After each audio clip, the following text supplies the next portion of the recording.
How can you make money with NFTs? Specifically, how can you find projects that you can buy for $20 and then sell a week later for like $2,000? For example, this guy minted or got the NFT for $250 and 11 days later he sold it for $1,200, which is a $900 profit in just 11 days. And that's just from buying one NFT. Imagine if he had bought 5. In this video, I'm going to show you my way of finding NFT projects that are gonna start small and then blow up to become highly profitable. So first of all, the process of buying and selling NFTs can be called flipping NFTs. There are 2 main ways of flipping NFTs. The first method is minting an NFT and selling it right away. Minting in this context means going to the NFT project's website and actually purchasing the NFT from the website itself to your wallet before it's even on the market. So let's assume there's an NFT project and it's releasing its NFTs on the 12th of this month. Each NFT project usually has a period of time in which whitelisted people can mint an NFT and the public minting period. For example, there's this NFT project called Tron Wars. It released this amount of NFTs. When this project released its NFTs, I actually minted one of them. The minting price for one Tron was $450 plus $100 in gas fees. So I basically paid $550 for one Tron NFT. The public sale went really quick and like 3,000 NFTs got sold in 3 minutes. Around a week later, after the NFTs were revealed, I got offered $800 for the NFT that I minted. So that's $250 in a week. But I didn't sell it because I actually believe in this project. But the point is, this is actually a good example of minting an NFT and then selling it right away to make a quick profit. The first way is to actually be early and mint an NFT in its public sale or even a whitelisted sale. But this process can also be dangerous because there are NFT projects that don't work out so well after you mint them. There's this project called Awesome Apes. If you go to the website, you'd find that it's actually a nice looking website, even though it's obviously a parody of Bored Apes, and they have a lot of Twitter followers. The price to mint their NFT was 0.1 Ethereum, which is around $300. Fast forward 11 days later and their floor price is actually almost half of that price. So you would have paid $300 just to have $150 10 days later. The reason this method can sometimes fail is because people who are looking for a quick profit aren't looking for the same things that I'm looking for in an NFT project. The second way to make money with flipping NFTs is actually to mint and hold an NFT long term or buy it from the market after the minting phase is over, a market like OpenSea, and hold long term. When it comes to flipping NFTs, for me, I'm looking for long-term investments to make a big profit. I'm not looking to make a quick buck. I'm only looking for investing in things that I believe in, that I've actually studied and analyzed. And today I'm going to show you how to analyze them. Regardless of what method you choose to pick, I'm going to show you how to analyze NFT projects to know whether or not you're going to make money with them. You don't want to be the guy losing money while investing in NFTs. This video is one of 5 things that I look at in NFT projects to know whether or not they're going to blow up and make me money. Anyways, when you're looking at NFT projects, there are 2 types of projects in terms of founders. There are projects that are doxed and not doxed. The projects that are doxed have founders that are actually public. You know their name and other information about them, their backgrounds and their expertise. Not doxed founders are actually anonymous founders. This is where some NFT projects can be really risky to invest in because you don't know who's responsible for them. When picking NFT projects to invest in, you should almost always pick the one that are doxed because you're gonna have more information about their founders. The only time I would go with a project that is not doxed is when I've actually seen one of the founders or the team members produce results in the past. I know that they've succeeded in doing NFT projects that are successful in the past. Just like good companies, NFTs increase in value when they have good creators and good founders and smart teams. The founders and their management can dramatically change the way that the NFT projects are gonna go. Do they have experience? Do they have specific goals that they want to reach? Do they have good or bad reputation? For examples, I'm sure some of us have heard about this student who sold his selfies as NFTs. He was basically doing one of those time-lapse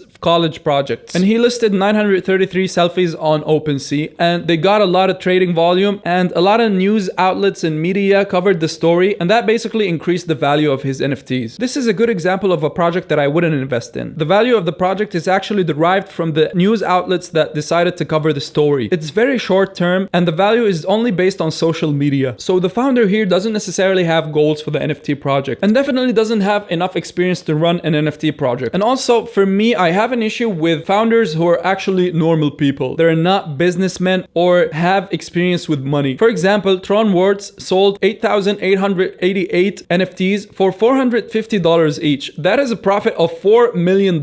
You think a normal person would actually commit to an NFT project after he's made this much money? I don't think so. So it's definitely important to see who the founder is. And please, for the love of God, don't buy influencer NFTs, or at least really question your decision before you do it. For example, Logan Paul made an NFT collection. Now, Logan Paul is known for doing a lot of weird things, but mostly he's been allegedly involved in a lot of shit coins and quick grab money projects. After a lot of people invested money into his NFT project, it turned out that it was just Photoshop stock images of animals that have no actual value, basically. Paris Hilton also has an NFT project that she promoted on Jimmy Fallon. Now, she might have a good team and pay a lot of money for good marketing, but let's face it, Paris knows nothing about NFTs. I don't think she gives a fuck. But that's just me. So let's assume you're on OpenSea and you see a specific NFT that you would like to invest in. What I would personally do is go to their website and start investigating the founders. Who are they? Are they affiliated with anything sussy? Google them. Look at their Instagram pages. Do they have a lot of fake followers? Someone who would buy fake followers in Instagram can buy their own NFT to inflate the price. A nice example of a project that has a good founder would be Gary Vee. Now, for the two people who don't know, I can't really sum up the whole story of Gary Vee, but he's basically